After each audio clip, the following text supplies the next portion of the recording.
Hello, grade 8 students. Today, I will be discussing factoring the sum and difference of two cubes.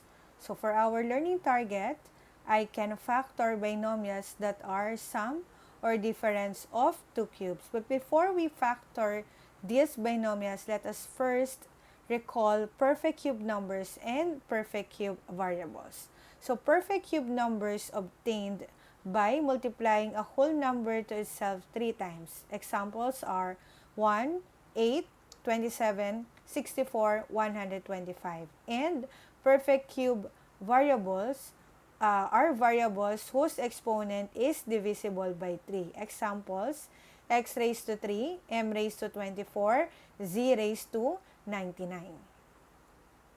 This one is very important because when we say sum or difference of two cubes, it is a binomial whose terms should be perfect cubes. And the operation can be either addition or subtraction. So let us first identify whether this polynomial is a sum or difference of two cubes or not. So the first expression will be a cube minus 27. It is a binomial.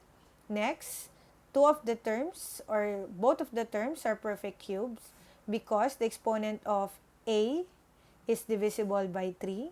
At the same time, 27 is a perfect cube because as we multiply 3 by itself 3 times, the answer is 27. So yes, this one is a difference of two cubes. Next, b raised to 2 plus 64. This one is a binomial. Next, look at b squared. B squared cannot be considered as a perfect cube because the exponent is not divisible by 3. So therefore, this one is not a sum or difference of two cubes. Next, let us proceed. How about if we have c cubed plus 125? Yes, it is a binomial. Next, c cubed is a perfect cube because the exponent is divisible by 3, and 125 is also a perfect cube because as we multiply 5 by itself 3 times, the answer is 125. So yes, this one is a sum of two cubes. Next, how about if we have 8n raised to 4 plus 27p cubed? It is a binomial, correct? Next, 8n raised to 4 cannot be considered as a perfect cube because 4 is not divisible by 3. So this one is not a sum or difference of two cubes. So we are done in identifying whether the following expression is a sum or difference of two cubes. Next one is to factor this binomial. So here are the steps in factoring sum and difference of two cubes. So number 1, please always check whether there is a common monomial factor. Next, check if the given polynomial involves either sum or difference of two cubes. And if this one is a sum or difference of two cubes, you have to identify the cube roots of the two terms. And last, we need to factor the given polynomial using these forms. So if we have sum of two cubes, we'll be using the form of the quantity of x plus y times the quantity of x squared minus xy plus y squared. And if we have difference of two cubes, the form that we'll be using is the quantity of y, x minus y times the quantity of x squared plus xy plus y squared. So now we can now proceed in factoring. So for our first example, we need to factor y cubed plus 8. Let us check whether there is a common monomial factor. In here, none. So we can now proceed. This one is a sum of two cubes because y cubed and 8 are perfect cubes. So let us proceed. So get the cube root of the first term, y cubed, the answer is y. Just simply divide the exponent of the radicand to the index. So 3 divided by 3, the answer is 1. Next, get the cube root of 8, which is 2, because as you multiply 2 by itself 3 times, the answer is 8. Next, we'll be using the form for sum of two cubes. So therefore, that will be y plus 2, y plus, because the addition that we use in the given polynomial is addition. Next, to get this one, you can use the form or just simply get the square of the first term, so y squared, plus, and then it should be minus, always opposite. Multiply the first and the second term, so y times 2, the answer is 2y. And then always squared the last term. So 2 squared, the answer is 4. So this will be now the factored form of y cubed plus 8. Next, let us proceed to the second example. Factor x cubed minus 27. No common monomial factor. Next, this one is a difference of two cubes because x cubed and 27 are both perfect cubes. Next, we need to get this cube root of x cubed, and that is x. And the cube root of 27 is 3 because as we multiply 3 by itself 3 times, the answer is 27. So now we'll be using the form for the difference of two cubes. So that will be x minus 3. From here, x minus 3. And then y subtraction because the given polynomial is in subtraction. Next, to get the trinomial here, again, square the first term. So that will be x squared. From subtraction, it will become now addition. I'll repeat, always opposite in sign. Multiply the first and the second term. So x times 3 will have 3x. And square the last term. So 3 squared, the answer is 9. Next, for the third example, we need to get the factor of 8x cubed minus 27. So no common monomial factor. This one, 8x cubed, and 1 are both perfect cubes. So this one is a difference of two cubes. So get the cube root of 8x cubed.